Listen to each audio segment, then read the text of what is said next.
Om jou persoonlike finansies te verstaan is baie belangrik. En ons wil jou in hierdie segment uitnooi om jou vrae of finansiële portefeulje in te stuur. Ons gaan dan weekliks een vraag of 'n beleggingsportefeulje kies om ontleed te word. Indien jy belangstel, besoek ons webwerf beleggingsfokus.co.za en kies daar die skakel wat sê stuur jou beleggingsportefeulje of vraag. Jy bly natuurlik anoniem as jy wil.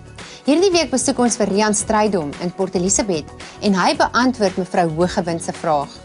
Haar man is onlangs oorlede en het 'n R5 miljoen lewende anniteit agtergelaat waarvan sy die begunstigde is. Sy het ook nog afhanklikes en wat word van hulle indien sy tot sterwe sou kom? Sy wil weet wat haar opsies is. Amelia, mevrou Hooggewind se vraag is 'n baie belangrike ene, want meeste beleggers wat lewende anniteite het, besef nie werklik wat die implikasies vir hulle afhanklikes is nie. Eerste belangrike punt is, indien jy 'n lewende anniteit het, moet jy begunstigde aanwys. Hierdie begunstigde erf dan die lewende anniteit na jou dood. Baie belangrik om te onthou dat hierdie begunstigde klousule enigiets wat jy dalk in jou testament rondom die lewende anniteit mag sê, oorskry. Jy kan ook nie sê dat jy jou vrou as begunstigde aanwys en daarna jou kinders nie.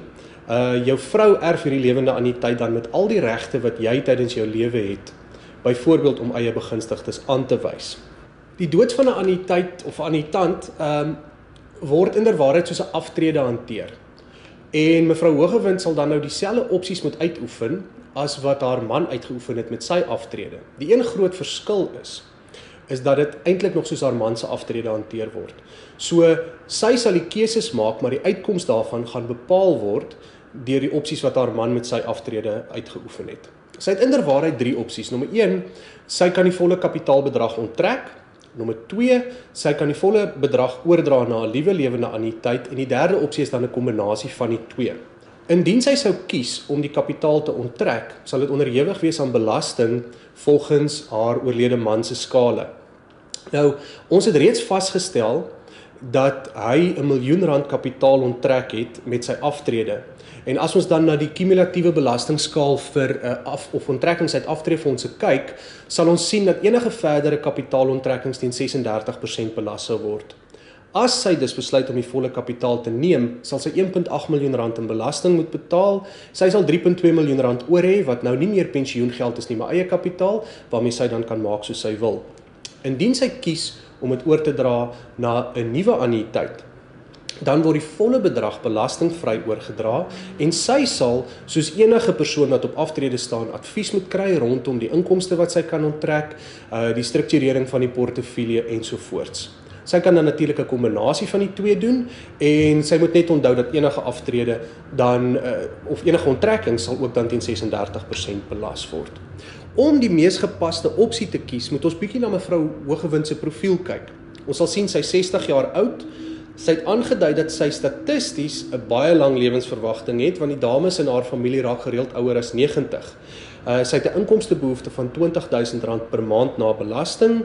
Hierdie belegging is haar enigste bron van inkomste en sy hou nie van risiko nie, maar sy besef dat sy wel 'n mate van risiko sal moet neem om in haar toekomstige behoeftes te voorsien. Die beleggingsportefeulje wat ons vir haar sou aanbeveel, sal 'n prestasiemikpunt van inflasie plus 4,5% hê na alle kostes, wat ons voel gepas is. As sy dan nou met so 'n beleggingsportefeulje die eerste opsie kies, beteken dit, sy moet R20.000 per maand onttrek uit die R3.2 miljoen, wat ongeveer 7,5% onttrekkingskoers is. Dis baie hoog en ons het 'n kontantvloei projeksie gedoen waar die inkomste teen inflasie verskans is en ons kan sien hier is groot moontlikheid. Indien sy die tweede opsie sou kies, kan ons dan sien op dieselfde kontantvloei projeksie dat dinge beter lyk, maar dat die onttrekking eintlik nog steeds te hoog is om die langtermyn volhoubaarheid van haar portefeulje te verseker.